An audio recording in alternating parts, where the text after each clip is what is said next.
Onegaishimasu. Hey folks, my name is Dane Harden with Western Masters Martial Arts here in Abingdon, Virginia.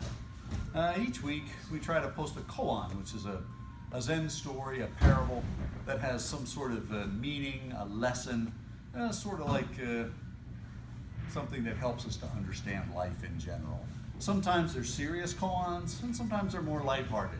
So tonight's koan is a rather lighthearted koan, and it's about a Zen master from Japan. It takes place in modern times, and the Zen master is coming from Japan and he's traveling to New York City. On his way to New York City, he's thinking to himself, you know, I want to really try something that's really American, that's got the Americana just written all over it. And I've never had a hot dog. So I think, well, I'm in New York City, I'm going to have a hot dog. And he's thinking to himself, where better to get a hot dog than in New York City? So the Zen master is there on Saturday, he's teaching his classes, and they break for lunch. So he goes outside of this hall where they're training in New York, and he goes out onto the street and he finds a street vendor. And the street vendor has a cart, and on the cart it says, world's greatest hot dog.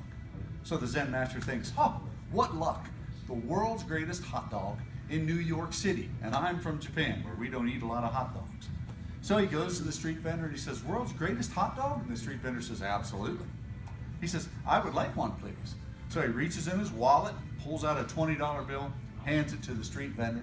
The street vendor takes the money, puts it down, puts it in his cash drawer. He gets out the hot dog, opens up the bun, puts a hot dog on there, mustard, ketchup, relish, puts a little mayonnaise on there, sauerkraut, puts some, I don't know, coleslaw, some chili. I mean, he loads this thing up, some sliced up diced onions.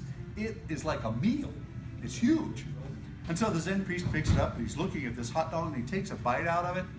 It's wonderful. His whole mouth just explodes. It's like a cornucopia of flavors. It's wonderful. And as he's eating this, he takes another bite and it's just absolutely filled with the joy of eating this hot dog. It's wonderful. He takes a third bite and it starts to dawn on him. He's like, oh, wait a minute, I haven't gotten my change back for my $20. So as he's about halfway through, he puts it down, he looks at the vendor, he says, excuse please, you haven't given me back my change.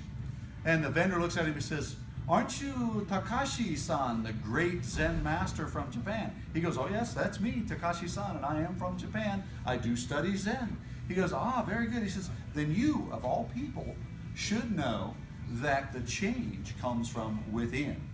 And with that is the joke or the jest, the funny line in this Japanese parable. What it's meant to teach us is that everything in life comes at a cost. If you think about it, I've taught my students this parable before, and some of them will say, well, Sensei, that's not true. You know, a sunrise, that doesn't cost anything, or a newborn baby's smile, that doesn't cost anything. And if you think about it, if you were to ask that mother who just delivered that newborn baby if there was a cost to that delivery, the 9 months of pregnancy, the work that it took to create that life, there's a cost. How many of you have ever been in bed and you think to yourselves, you know, if I could sleep for just 3 or 4 more minutes, I'll just close my eyes for just a couple of minutes and then I'll get up and I'll go watch that sunrise. But you have to get up. So there's a price even to a sunrise. So this Zen parable teaches us that all things in life are a choice. All things in life come at a cost. It is up to us to determine if the cost and the value of the thing that we're trying to pursue are worth it. And that is the Zen lesson of the hot dog and the master. Thank you so much. See you next week.